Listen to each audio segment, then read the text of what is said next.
Never make this crochet item. Seriously, if you're spending hours on a huge blanket hoping it sells, you are wasting your time, and I'm going to show you exactly why in a second.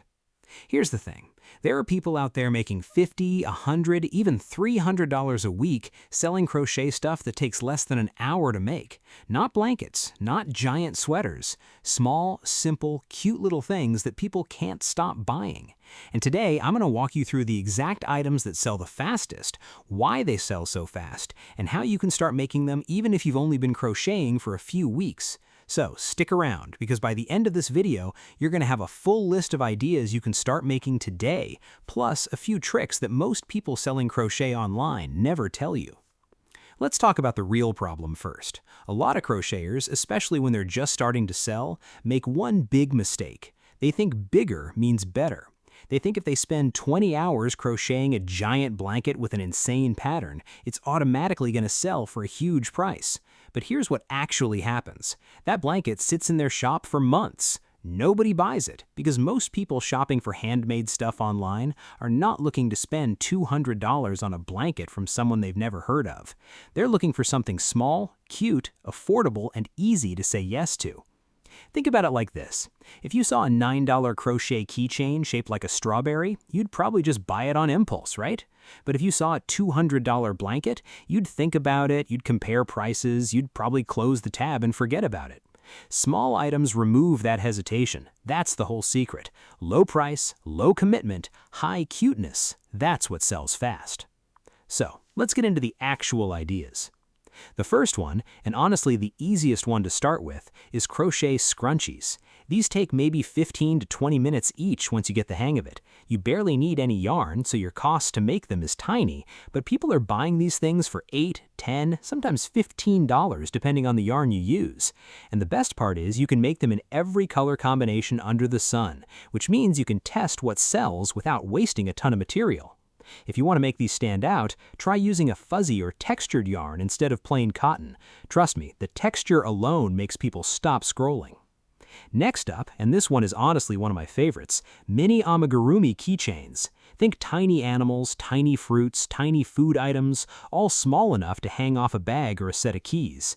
These are wildly popular right now, especially with younger buyers who love collecting cute little charms. A basic amigurumi keychain might take you 30 to 45 minutes once you know the pattern, and people are happily paying $12 to $20 for these, sometimes more if it's a character or something trendy. The trick here is picking designs that are currently popular.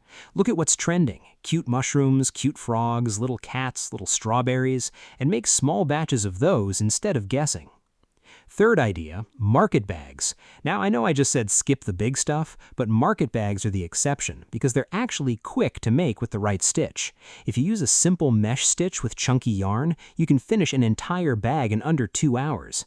These have become incredibly popular because they're useful, they're trendy, and they photograph really well for social media, which means people love posting pictures with them.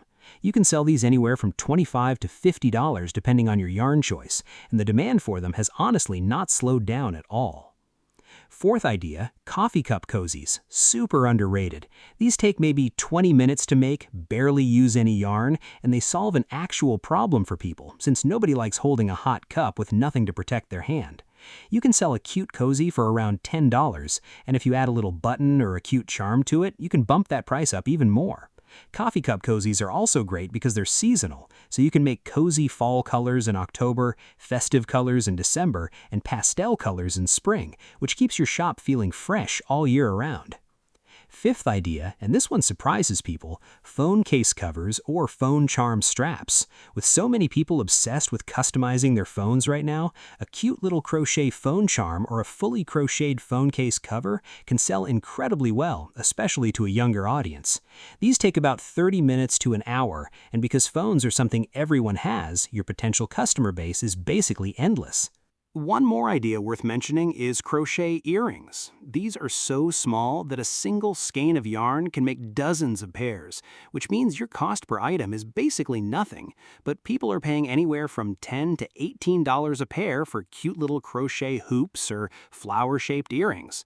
They take maybe 15 minutes once you know the shape, and because they're lightweight and easy to ship, they're perfect if you ever want to sell online and mail things out. A lot of people don't even think about earrings when they think of crochet, which actually works in your favor because it means less competition and more chance for your shop to stand out. Now, here's where it gets interesting because all of these ideas are great, but there's one thing that separates the people who actually make consistent sales from the people who make 1 or 2 sales and then give up. And this is the part most people skip over. It's not about the item, it's about how you present it. I've seen people make the exact same amigurumi keychain, same yarn, same pattern, same everything, and one person sells it for $8 while another person sells the same thing for $22. The difference wasn't the product, it was the photos, the description, and the story behind it. If you take a photo of your crochet item on a plain white table with bad lighting, it's going to look like a hobby project. But if you take that same item, put it on a cute little wooden stand, add some natural light, maybe style it next to a coffee cup or a little plant, suddenly it looks like a small professional brand. People aren't just buying the yarn and the stitches, they're buying the feeling that comes with it. They want to feel like they found something special, something handmade with care, not something mass-produced. And here's a tip that changed things for a lot of small sellers. Add a tiny note or tag that says something like "Made with Love" or includes your name and a little thank you message. It sounds simple, almost too simple, but it makes people feel connected to you as the maker, and that connection is what turns a one-time buyer into someone who comes back and orders again and tells their friends about you too. Another big thing that helps items sell fast is batching similar colors or themes together. Instead of making one random item in every single color you own, pick a theme, like a beach theme with blues and sandy tones, or a cozy autumn theme with browns and oranges, and make 5 or 6 items in that theme. This makes your shop or your page look put together, like you actually have a brand and a vision, instead of just a pile of random test pieces. People trust shops that look intentional way more than shops that look scattered. Now, let's talk about pricing for a second, because this trips a lot of people up. A lot of new sellers massively undercharge because they only calculate the cost of yarn and forget to charge for their time. Even if a scrunchie only cost you 50 cents in yarn, your time is worth something too. If it takes you 20 minutes and you want to make at least $15 an hour for your time, that scrunchie should be priced around $5 to $6 minimum, not $2. Undercharging doesn't just hurt your wallet, it actually makes your item look less valuable to buyers. People genuinely trust a slightly higher price more than a suspiciously low one because it signals quality. There's also something to be said about consistency. A lot of people make one batch of items, post them, and then disappear for 3 weeks before making anything else. Buyers, especially online, tend to trust shops that show up regularly. Even if you only have time to make 2 or 3 new pieces a week, showing them consistently builds a kind of quiet trust. People start to expect new things from you. They start checking back, and eventually they start recommending you to friends without you even asking. That word of mouth is honestly more powerful than any ad you could ever run, and it costs you absolutely nothing except a little bit of consistency. So, to bring this all together, if you want to make crochet items that actually sell fast, keep 3 things in mind. Keep the items